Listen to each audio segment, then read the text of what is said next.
একটা সময় নির্বাচন ঘনিয়ে এলেই মুখরিত থাকত সবুজ অঙ্গন। রাজনীতির প্রচারণায় তারকারা ছিলেন মূল আকর্ষণ। ধীরে ধীরে সেই জায়গার বদল ঘটে।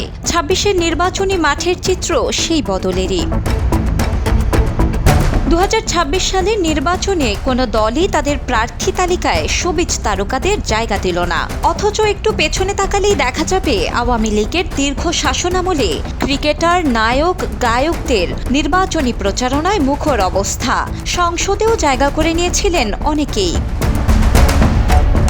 ২০২৪-এর গণ অভ্যুত্থানের পর পাল্টে যায় সবকিছু।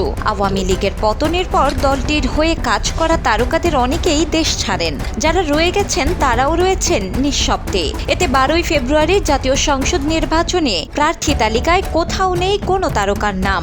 আসিফ আকবর, ন্যান্সি সহ আরও কয়েকজনের নাম শোনা গেলেও চূড়ান্ত তালিকায় দেখা যায়নি নামগুলো। এভাবেই হঠাৎ করেই রাজনীতির মঞ্চ থেকে সরে গেল তারকারা। বিনোদন ডেস্ক, দ্য নিউজ।